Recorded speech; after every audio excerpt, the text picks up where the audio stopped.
नमस्कार मित्रांनो, स्वागत आहे तुमचं आताच्या ब्रेकिंग न्यूजमध्ये. मित्रांनो, मागील काही दिवसांपासून महागाई प्रचंड वाढताना दिसतेय. कधी पेट्रोल डिझेलच्या किमतींमध्ये वाढ होते तर कधी डाळी भाजीपाला महागलेला पाहायला मिळतो. आणि आता पुन्हा एकदा महागाईचा झटका सर्वसामान्यांना बसणार आहे. खाद्यतेलाच्या किमती सध्या गगनाला भिडत आहेत. मोहरीचं तेल, पाम तेल आणि शेंगदाणा तेलाच्या किमती गेल्या वर्षीपेक्षा जास्त वाढलेल्या आहेत. या हंगामामध्ये अन्नधान्यांच्या किमती सामान्यतः वाढतात. भाजीपाल्याच्या किमतीतही वाढ होते. पावसामुळे पुरवठ्यावरती परिणाम झाला असून त्याचा परिणाम आता किमतींवरती देखील दिसून येतोय. उत्तर प्रदेश, सुलतानपूर, जैनपूर आणि इतर जवळच्या जिल्ह्यांमध्ये मोहरीचं तेल हे 7,000 ते 7,500 रुपये प्रति क्विंटल दरानं विकलं जात आहे. शेतकऱ्यांच्या मते किमती 8,000 रुपयांपर्यंत वाढण्याची शक्यता आहे. दरम्यान किरकोळ विक्रेते सध्या मोहरीचं तेल 220 रुपये प्रति किलो दरानं विकत आहेत. ही दरवाढ केवळ एका महिन्यात झालेली आहे. केंद्र सरकारच्या ग्राहक विभागाने जाहीर केलेल्या दरांनुसार आज देशामध्ये मोहरीचं तेल सरासरी 197 रुपये 25 पैसे दरानं विकलं जात आहे. एका महिन्यापूर्वी ते 194 रुपये 15 पैसे या दरानं विकलं जात होतं.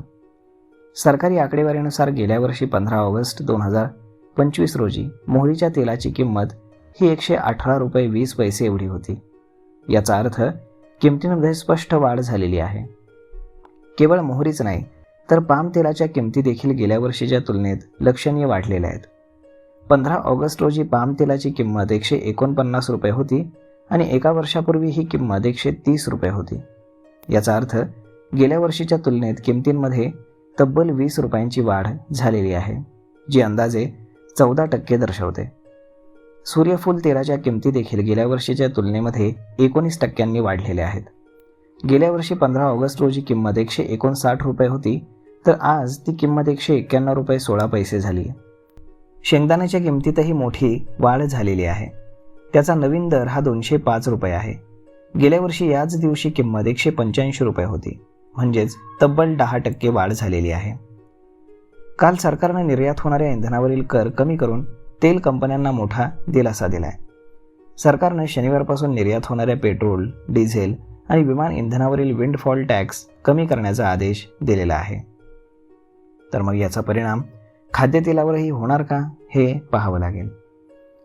तर मग मित्रांनो, हा व्हिडिओ, ही माहिती तुम्हाला कशी वाटली हे तुम्ही आम्हाला कमेंट करून नक्कीच सांगा. आणि जर आवडली असेल तर आपल्या जवळच्या मित्रमंडळींसोबत देखील हा व्हिडिओ तुम्ही शेअर करायला विसरू नका. धन्यवाद.